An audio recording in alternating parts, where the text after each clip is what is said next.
Just because a character is a live action interpretation of a character doesn't mean he should be slapped on. Thor in the Marvel Cinematic Universe is such a being. He's inspired by the Marvel Comics version of Thor, and it's proof that the movies try to mimic it. Matter of fact, the Marvel Cinematic Universe even has their own version of their own comics in the Marvel Cinematic Universe that kind of remind you of the movie characters, the way it's drawn. Just like the main continuity comics, he's from this place known as Asgard. He is a deity. And let's just say he's been around for a while, and throughout the years, he's got a lot of experience going on different adventures that we can't even see all of them on screen. You know, I'm 1,500 years old. But yeah, over these years, he's picked up quite a bit of fighting skills, even though he's a powerhouse. There's evidence of it because there was actually a point where Thor got completely depowered to where he could not rely on his godly abilities and he had to use his actual fighting skills, and he was a mere mortal. You're unworthy! I now take from you your power! Cast you out! If he be worthy, he shall possess the power of Thor. Yeah, he legit became unworthy of his own hammer, didn't have his power of Thor, nothing like that. The Marvel guidebook even calls him Mortal Man, so he was depowered. And then the comic interpretation of the movies, we actually see him overpower S.H.I.E.L.D. agents, kind of showing off his fighting skills. This truly shows, even though he's used to having super strength, that doesn't mean he does not have fighting skills. I mean, he'll even do drop kicks. And then there's times, even when he is powered up like normal, he can just, use his hand-to-hand skills without necessarily spamming his hammer. But yeah, his preferred fighting style is using his hammer. But we've seen him use other melee weapons. We've seen Thor use a shield and a weapon that kind of looks similar to what Hercules be using, even dual-wielding blades. While it is true there's times when Thor was depowered, he eventually, of course, got powered back up again. Let's just say, even though he's a deity, he's went through his fair share of progression throughout the Marvel Cinematic Universe movies, because there was a point where he was kind of going through a conflict, thought the hammer was all he was and stuff, but he had to learn the hammer was not all he was. Odin explains it best. That hammer was to help you control your power, to focus it. It's never your source of strength. That leads me into talking about Thor in the MCU and his gear. Like, yeah, he got his base self, his fist. But then you probably know of his famous hammer, Mjolnir, that aids him in battle. Yeah, he's had more than one weapon like this throughout the MCU. He's got his Mjolnir actually destroyed by this powerful being known as Hela. People dubbed this Awakened Thor, like he didn't have his Mjolnir right here and he was still able to project energy and power himself up and blast with lightning and stuff without the Mjolnir. Proving that statement what Odin said was true. Yeah, it's only the focus's power. It's not his source of strength, but it does help, of course. That leads to the fact that he can hit hard normally, but then he has energy projection with his fist or with Mjolnir. They said it best here. So pretty much Thor, thanks to this Mjolnir, or without the Mjolnir, he has blast power either way. He can manipulate the weather, lightning. You could say he could just summon his outfit at will or a new outfit at once if he wants. Stated here, pretty much the normal stuff you're used to when it comes to comic book Thor, the main continuity Thor. Same stuff applies here for MCU when it comes to his blast power, energy projection. Other than just lightning projection, it obeys his commands. He can summon the hammer. You got to be worthy to use it, thanks to the enchantment that Odin put on it. There's been several beings in the Marvel Cinematic Universe that are strong that try to lift this hammer. It ain't working. I mean, in combat, you can even use it as something to restrain a foe, like this foe can't move, for example, because of that doggone hammer. Through his adventures, the Mjolnir and this new weapon known as Stormbreaker end up both being, fine. So yeah, he technically has two weapons at his disposal. He could choose either Mjolnir or Stormbreaker, I definitely will be bringing this back up later on in this video about him wielding both these ridiculously powerful weapons. These two weapons are important to why he can freaking hit so hard and such like that. The only big major difference between Stormbreaker and Mjolnir is that you have to be worthy to hold this hammer, but this one you just have to have ridiculous raw muscle to lift it. Like if you're strong enough, you can lift it. We see Thanos just casually catch Stormbreaker. That's an example of it. But let's deep dive on how strong he is. There's plenty of examples of heavy stuff he's lifted. Just notice how he ragdolls certain beings, or his muscles can hold the mouth of a dragon open, tossing these Ultron bots. Little stuff like this you don't notice with him tossing his metal. Seriously, he be throwing humans or human-sized beings like baseballs. Even his forearm grip is strong to dent Iron Man's armor. This kind of happened off screen, but yeah, he did lift a car here. Thor has the muscle to fling around this ship that Rocket was in when they was in space. Like this ship was small or something. Yeah, this thing was several tons. And he's swinging this around. He's literally physically strong enough to suplex this bike or this hover vehicle or whatever. And his legs are strong enough to stop them like this, like on some Claude Van Damme type stuff. When Thor was going through a crisis and he was kind of puffy, gained weight, he does stuff and makes it look simple when it comes to him lifting crazy amounts of weight, like this humongous boulder, Like, this is one of those things that's hard to calculate, but I would definitely say a rough estimation is that this boulder is several times his own height. So say if it's several times the height of Thor in the MCU, which would be like 18 feet or something, like let's say the boulder was 18 feet, we can get like a rough estimation on how much this would weigh. I'm using my own personal AI for them to calculate this for me. I'm not even going to calculate it being super duper wide, which is, it is way wider than Thor, but I'm going to lowball this so I don't overhype him. I'm just going to tell you what the AI came up with. If we assume this boulder is only 3 times the height of Thor, which we know it's probably bigger, but I'm lowballing. If we assume it's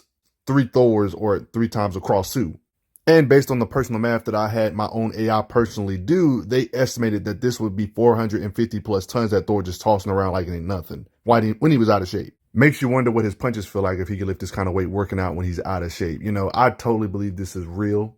Even though that's a calculation, when you see the size of that rock, it kind of makes sense. I mean, you don't even have to be a mathematician to know that this has to weigh over hundreds of tons. I mean, look what he did to the ship when it was pushed in the other direction, resisting the pressure of that. You see what I mean? Him lifting this kind of weight is totally believable. With all this raw strength in his muscle, is it really shocking his drop kicks have this much weight behind it? This occasion right here proves he can lift a lot of weight. This giant stone celestial head, he supports the weight of this. This seems to be with laughable ease, like he's not struggling at all. When he saved these kids here, lifting all this weight, this probably had to weigh over hundreds of tons as well. You see how he tosses it like nothing. So do you still have doubts he can easily lift over 100 tons? Not only have we seen Thor's muscles clash with one of the strongest characters in the universe, the Hulk himself, but we've actually seen Thor move around rings that are gigantic. Okay, so there was this like neutron star thing, like this thing powered up these rings around this neutron star. Like this thing is massive. Like I want to give you a visual perspective on how massive we're talking. Compared to all this, and this whole thing isn't even in the image, this whole frame. This big structure in total has to be over thousands or even millions of tons. Like this whole structure surrounding this neutron star. Yeah, this huge structure. All these different angles, you can kind of get some perspective on what Thor's around. Like all of this, you know, he's caving in all of this metal. And like he was loosening up some stuff with his grip. Yeah, he's right here. Look how big this junkie is. Like the ship and Thor working together. These rings are gigantic. Yeah, this is one of those things that's really hard to calculate, but this is moving anything from this structure is way better than what I've showed you anything Thor moving so far in this video. This has to be over millions or even billions of tons. I'm talking about mountainous size type structure. Based on angles like this, you see the neutron star. Thor is smaller than all of these rings. Like this is a humongous structure. Here's some more clear angles of this big old ring structure that he had to help move.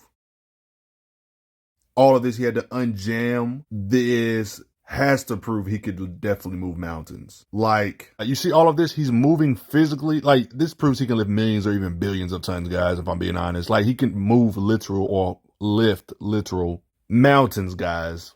He can literally lift millions or billions of tons. You can literally throw a mountain on his back and he'll be able to hold it up. His muscles being this strong kind of makes sense because he can, when you see the stuff he does when he hits beams with his hammer or his fist, it starts making more sense. Look how he hits tanks.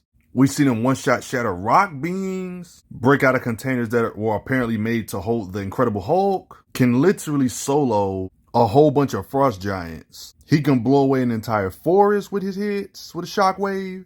There's plenty of times him hitting making crazy shockwaves. Do I even have to convince you that he can level building type structures with laughable ease? Building size monsters he can one-shot by just ramming into the being. Matter of fact, he can hit so hard, he doesn't even have to directly hit the tank. He can split it just from the shockwave of him hitting another object. So similar on how this occasion, how he was able to move mountainous sized structures or bigger, it would pretty much prove he can not only lift this kind of stuff, but the weight of his hits would feel similar to the weight of a mountain falling on you, or at least him quaking a mountain. You know, based on him lifting that weight, his hits should be somewhere in that ballpark too. You see what I mean? Well, it seems like this pretty much proved he can hit way harder than nuclear bombs. Like there was literally a falling city, guys. Sokovia itself. Thor literally has so much weight behind his hits, he caused all of this destruction to the entire city. Even the bedrock got obliterated to the point where it wasn't even dangerous to the ground no more. He blasted it into smithereens. I would like to mention this is before he even had Stormbreaker 2, and it's already proven he can hit way harder than nuclear bombs. He could literally wipe out, with a strike, he can wipe out the entirety of Sokovia. Here's like different angles of what he blew up into smithereens, all that rock. He can just destroy all of this with a single strike. And if you guys know anything about nuclear bombs, all that million ton stuff I'm talking about, how you can lift, you know, 1 megaton's a million tons and stuff, you know, even the high-end nuclear bombs like the 50 megaton bombs, this technically wouldn't be able to do all of this how Thor did it. the same way, messing up all that rock. It's implied he hits even harder than 50 megaton. The strongest nuclear bombs we have in real life, he can hit harder than technically based on this feat. So that mountain lifting stuff starts to make more sense when you realize he can hit this hard. So it starts, you put 2 and 2 together, it starts making sense.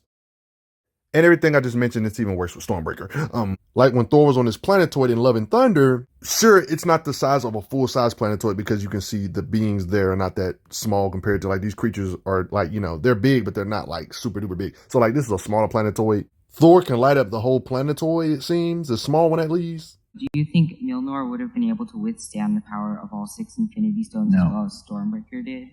No. It is not as powerful as Stormbreaker.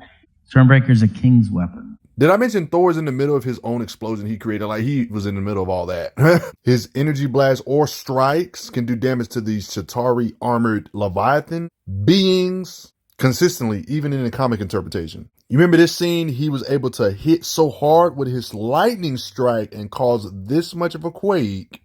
You remember this scene? They was on this ice planet with the frost giants here. You remember that? This might have not seemed like nothing, but he actually shook the entirety of the planet. They was on the Odinson planet with the frost giants from the weight of his swings. Matter of fact, they even talk about how the planet itself was beginning to crack apart from the weight of his hits, along with shaking it. His hits can shake planetoid type structures, even in the very first movie. We don't know the exact size of the Odinson planet, but I think this basically proves if Thor wanted to, he can hit and quake the entirety of the United States of America if he really wanted to, based on him being able to shake an entire planetoid type structure. I mean, when you're strong enough to accidentally knock out Iron Man's toughest suits with one hit, you're strong. Like I mentioned this earlier, but just a friendly reminder when it comes to comparing these two hammers, if Mjolnir can do stuff like this, guess what? Imagine how hard Stormbreaker can hit because... Do you think Mjolnir would have been able to withstand the power of all 6 Infinity Stones as well? No. It is not as powerful as Stormbreaker. Stormbreaker is a king's weapon.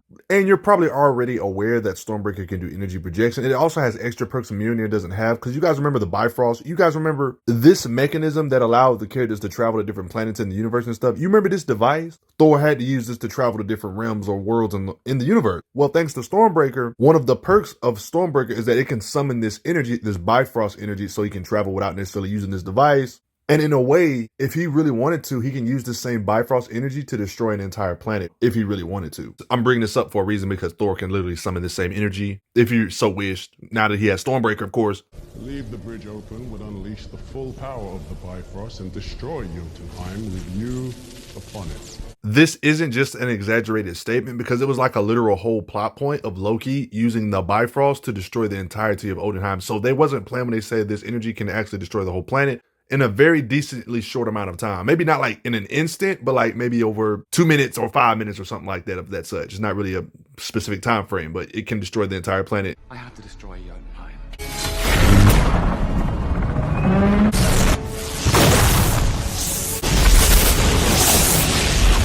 The Bifrost will build until it rips Jotunheim apart.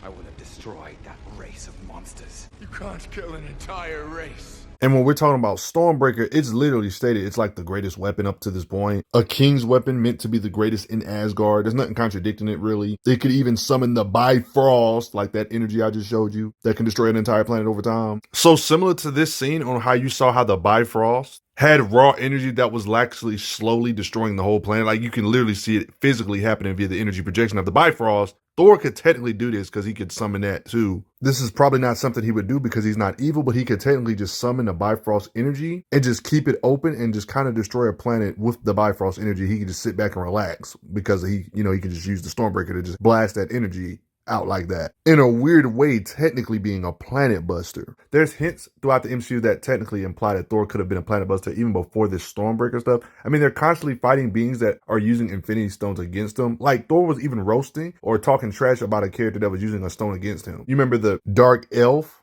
Malekith that Thor had to fight against? Remember this guy? The way they describe the ether, just like any of the Infinity Stones, they use the word infinite a lot. You see the narration, a force of infinite destruction. Matter of fact, his whole goal of this movie was to use this to turn the universe itself into eternal darkness, guys. Yeah, that was the goal of this whole movie. They even say it, transform our universe back into one of eternal night, the whole universe with this one little object. And listen to Thor fighting a being that was amped up by such power.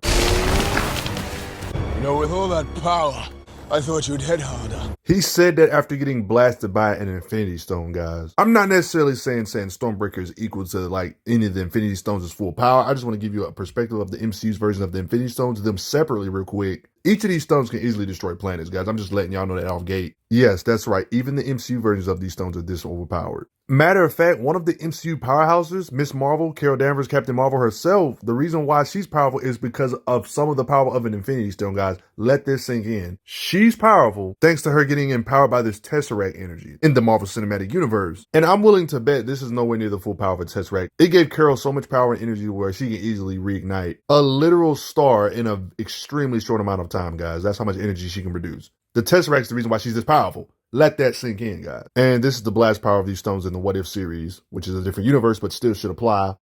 This is how powerful the stones are. Yo, keep in mind that Thanos in Endgame, when he was going to use the stones, he was going to literally destroy the universe and make a new universe, guys. Like a whole new universe. I will shred this universe down to its last atom. And then, with the stones you've collected for me, create a new one, teeming with life. I don't really care how you look at this, the blast power this had to be generating. And Thor swung Stormbreaker at a beam that had all these Infinity Stones and nearly killed Thanos. Matter of fact, as far as we know, I don't know an MCU character that can take a direct hit from Stormbreaker without getting mortally wounded, if we're being honest, without any kind of shields or just dodging. I haven't seen nobody withstand a direct hit from this crap yet, especially the bladed edge. And this is what happened to Thanos when Thor actually goes for the head. So I don't know about you guys, but without even necessarily relying on the Bifrost energy blast, it just seems like the Stormbreaker just can withstand ridiculous amounts of force and overpower forces that can destroy planets, I would say. Thanos did get caught off guard. That's part of the reason why he was able to even overpower the ray, but I still think that, there's a lot of stones still. Each stone can easily destroy planets without no issues, really, even in MCU. Moments like this would imply that he could already devastate or destroy planetoids, clashing with the stones like that. I'm just saying. You know something else that kind of implies Thor and the powerhouses are already planet busters? Why didn't nobody think to use Rocket's moon-shattering weapon against Thanos? Are they implying that weapon wouldn't have worked? That's something to think about, because Rocket himself does have a weapon. This same weapon that Rocket has technically destroyed moons, and it didn't work against Ronan. Can shatter moons. This is the weapon they used against Ronan. What is that? That's for if things get really hardcore. Or if you want to blow up moons. No one's blown up moons. Makes you wonder, where the heck was this weapon at against Thanos? I think Rocket's opinion about the beings that make these weapons is valid to kind of understand the power of it, considering that he's like a weapon maniac. Wouldn't Rocket know in this universe? What are the places that have the most powerful weapons? What are the places that the best weapons can be forged? Wouldn't you agree that he would be that person that's in the know? Yeah, the MCU handbook talks about, Dwarf King. They talk about how they can create the universe's most powerful weapons, and just keep in mind, Rocket just has a weapon laying around that can blow up moons, and they say he creates weapons that are the most powerful in the universe. Wouldn't that include the Stormbreaker? Wouldn't that imply that how hard Rocket's weapons that can destroy moons can do, wouldn't that imply Thor's weapon or Stormbreaker can do better? It's a king's weapon, implied to be the mightiest up to this point. Nidavellir is real? I mean, that place is a legend. They make the most powerful, horrific weapons to ever torment the universe. I would very much like to go there, please. That statement is coming from a being that has gear that can blow up moons. Wouldn't you kind of think that would imply that Thor should be in that range of power or greater? He's talking up to it like it's legendary. He's a legendary forger. You see, like these different dwarves. All this evidence I've showed you, this statement included, would imply that Stormbreaker Thor would be able to hit hard enough with this Stormbreaker to blow up a moon-sized structure if we assume his Stormbreaker is stronger than Rocket's weapon that can literally blow up moons, he states. I mean, this is the least it should be able to do if we compare it to Rocket's weapon. He considers these forgers legendary. You know what I mean? He's talking up about something like this. Stormbreaker did overpower Beam from all the stones. Not saying it's equal to all the stones. I'm just saying it did overpower Beam. Each stone by themselves can destroy planets with ease. So it kind of does make sense. This is still kind of technically disrespectful. I think this is a fair lowball for a bare minimum of how hard Thor should technically be able to hit. And then you can kind of get an understanding of Thor's power when you look at some of the other gods throughout the MCU projects. You can kind of get a somewhat of a perspective on where the gods are supposed to be in power level. Because even though we haven't seen them interact with Thor, I'm pretty sure if they were to interact, it wouldn't be like probably a one-sided fight. You know what I mean? It'd probably be an interesting fight. You know what I mean? It's a lot of speculation, but at the same time, you can kind of use common sense to kind of know that their power levels are probably not that much different. to the other gods like Khonshu and Ahmed, the beings from Moon Knight, the gods there. Like, we literally seen like a literal god council. So like a lot of these other gods we haven't seen fight, but I think we could assume Thor should be somewhere in their power level, like in this omnipotent city plays. It would only make sense, right? Even though we haven't seen him fight, it's just like critical thinking type moment. And some of the stuff we've seen the other gods do, like this god Khonshu, can literally move the moon to make it dark. MCU gods kind of getting crazy out here, guys. I'm talking about moving literal star. Like, wait, what? There's gods that can do this? What can Zeus do then? Khonshu's not even considered the mightiest of all the deities. I mean, he's strong, but like literally everybody sees it in the world of the stars shifting. You're probably wondering why am I bringing all this up? Because there was literally a being known as Gore the God Butcher, a being that had like a superpowered, overpowered sword that can kill any deity. Zeus said it himself, any deity. I am scared. Gore has the Necro Sword, which means he could kill us. And Thor, not only with these lightning bolts, which are not really his main weapons, but with Stormbreaker can clash with the same being. So it just lets you know how potent these villains are.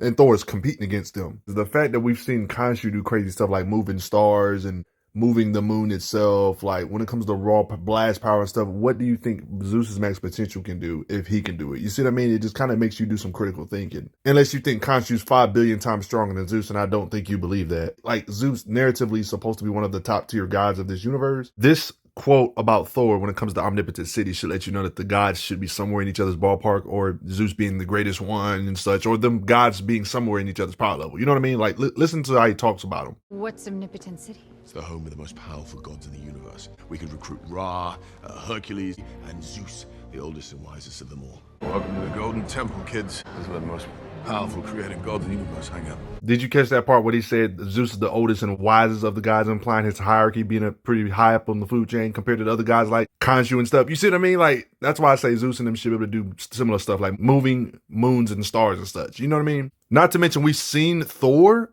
use Zeus's lightning bolt, charge up the lightning bolt with his own energy and do serious damage to Zeus, mortally wounding him here, incapacitating him. So Thor's pretty high up on the food chain when it comes to the MCU gods. And we've seen gods move stars and moons and stuff based on these kind of occasions. So if somebody wanted to theorize that Thor could also move planets or hit with enough energy to move stars similar to gods like Khonshu, I wouldn't doubt it. If somebody said Thor could move a moon or something, considering what the other gods and stuff can do, and Zeus, and since he's the oldest and widest, we've seen Thor deflate his attack, other guys like Khonshu rotating the sky or the stars in the night sky and such. I wouldn't doubt if somebody said Thor could do something similar or hit with similar force of the energy needed to rotate a whole bunch of stars. I wouldn't doubt it based on all this information. Don't forget that Thor's dad is stated in the Marvel Cinematic Universe lore to have earth-shattering force. They even labeled Odin as the most powerful Norse god to let you know how he is in the hierarchy. I mean, he should technically be equivalent to Zeus, whatever Zeus can do, if we're going off the old comic book lore. But I know the MCU lore is different, but yeah, that's something to think about. I mean, if you look at the MCU tie-in comics, it's not like we haven't seen star stuff happen. Thor's actual dad, so it kind of would make sense for Thor to be this strong.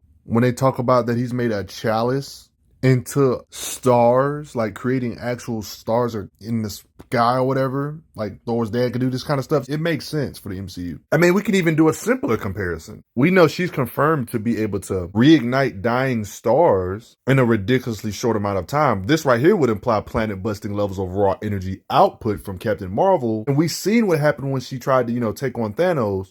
We've seen her strike Thanos a few times and couldn't just one-shot him, right, with her blast. You're probably thinking, well, Thor couldn't do nothing either. Well, here's the difference. Thor couldn't land a hit, but if he did land a hit, that would have been lethal to Thanos. That's the difference. Captain Marvel actually landed a hit, but if Thor would have actually landed these axe hits, this would have been it for Thanos, like with this axe. That's the difference. His life was actually in danger. Thor's Stormbreaker actually threatens Thanos' life. He literally has to dodge. While Captain Marvel can land hits on him and Thanos can eat it, this could imply whatever Captain Marvel can do when it comes to how hard she can hit, Thor could do better, one could argue, with Stormbreaker. Narratively speaking, I don't think there's a super large gap between the two, narratively speaking. We just haven't seen these two actually face off recently in recent movies. But if she can produce energy enough to reignite a star, but she couldn't one-shot Thanos, she hit him a few times and he shrugged off her hits. But when Thor hit Thanos, even with the Infinity Gauntlet blast, Thor almost kills him. That's the difference. And on this occasion, he actually did. So yeah, that Stormbreaker is crazy. Sure, she was overpowering Thanos, but her punches wasn't necessarily one-shot lethal type of attacks, while Thor's Stormbreaker hits was. So I think if she can produce enough energy to reignite a star, Thor with Stormbreaker hits should be as potent or as heavy. The weight of his hits should be as heavy. At least with Stormbreaker, at least, the weight of his swings, or at least the bladed part of his weapon, should have the equivalent weight of way more force needed to destroy the entirety of the Earth at this point. Like, so while it is true, he might not be like his main continuity comic book self, but he's dang near still impressive still. I mean, even the actress for Captain Marvel that plays her has her opinions about the character that she's portraying, and it's not really nothing contradicting her statement. She's so strong. She can move planets. So to me, it was like, how far can I go with this strength? It's nothing really contradicting these powerhouses of the MCU being able to move planets, you know, the gods being able to move planets, you know, Khonshu being able to move planets. Like, it's all starting to add up. It's not just statements, it's actual factual. His hits are decently above planet-shattering levels of energy, at least, when it comes to Stormbreaker hits. See, in the Marvel Cinematic Universe, there's like a multiverse. Like, this is one way you can look at it, right? Like, you know, this is the main Thor we see in the movies, right? Based on this show called the What If series, you can kind of look at some of the battles that happen in that to kind of give you an idea of where Thor could possibly be in the main continuity. Hear me out. This Marvel What If series is different universes, of course, but it's based on, you know, the Marvel Cinematic Universe, like the main continuity. It's like what ifs in the main continuity happen. So it's almost like you can kind of rank it, kind of sort of. What if certain things happen differently in the Marvel Cinematic Universe we're used to seeing, the main universe we see? Like, we've seen Captain Marvel box it out with Thor in the What If episode. You can kind of assume that this would happen the same way if they fought in the main continuity, one could argue. We haven't seen them fight yet, but I noticed Thor acts way different, but I don't see no reason why the battle wouldn't go similar. They're both considered powerhouses in both universes. You see what I mean? I'm not saying this scene right here makes it Bible for the main continuity Thor. I'm just giving you something to think about. This is probably how it would go if Thor with the Mjolnir fought Captain Marvel in MCU. It wouldn't be a large gap in power. You see what I mean? So it's occasions like this that could imply, this is not Bible, this could imply that the main continuity would be up there with Carol by default. If we assume this universe version of Carol can reignite a star, you know, but she probably can, you know, it's a lot of ifs and buts, and Slugfest with a being that can reignite a star. That would kind of imply Thor can do the same. You know, that's something to think about. I mean, think about it, guys. It's only a matter of time before we see MCU Hercules and Thor throw down, similar to main continuity comics. I mean, I'm still patiently waiting for them to announce the fact that Hercules in the MCU has lifted the universal heavens. I mean, I feel like it's going to happen soon. That would just retcon all the powerhouses of the MCU's power levels. But like, if Hercules in the MCU actually lifts the heavens or universe similar to what the comics do, like, it's only a matter of time. If MCU Hercules does this, Hercules and Thor and all the powerhouses we know of in the MCU would just be gazillions of times past planet shattering level, even past galaxy shattering, if they add this feat in MCU. It's just only a matter of time. I mean, he showed up in the movie. How strong do you think MCU Hercules will be? You guys, it's going to get crazy for the Marvel powerhouses. He can hit this hard, but he can hit really fast too, guys, with that hammer. Spinning his hammer like a shield. There's parts where Thor can react to stuff Captain America, a super soldier, have issues reacting to. To show Thor's combat speed in comparison, he's not as slow as you think. It looks like he deflects a blast mid-air. We've seen him deflect blasts from the Destroyer. I definitely think Thor is way faster than supersonic levels of speed. I would say even massively supersonic or massively past hypersonic. Everybody's frozen basically, but Thor is still moving even though Quicksilver is moving this fast, showing his fighting speed. And notice how Mjolnir is not completely frozen. A fair thing to say is that MCU Thor can at least fight at lightning speed. I mean, he can project actual lightning, so his blast, he can literally attack you at lightning speed, basically. Basically, compared to Thor's fighting speed, you would be moving in slow motion, compared to his reflexes, at least, in the MCU. He's faster than you think. I'm curious to hear what you guys think. How hard do you think MCU Thor can hit? He needs to watch where he swings that hammer, or he'll just accidentally mess up entire palaces. I mean, these are just given traits that you should already know by default. And just in case you don't know, he obviously has an out-of-the-ordinary healing factor. I mean, he got stabbed a bunch of times by Hela. And did you notice he didn't just bleed out? I mean, sure, he was getting hurt, but yeah, all these stabs he had to withstand, he should have legit bled out. But what do you guys think? Thor is insane, and he believes you should hit that like button for me real quick. It would really help out a lot. Yeah, MCU Thor is stronger than you probably thought. And thanks for the donations, everybody. It helps out a lot. Respect his might. I'm glad you are enjoying your time on the channel. Make sure you check out the playlist on the channel to see other How Strong videos. If you like what this channel is offering, make sure you hit that subscribe button, and I will see you guys later.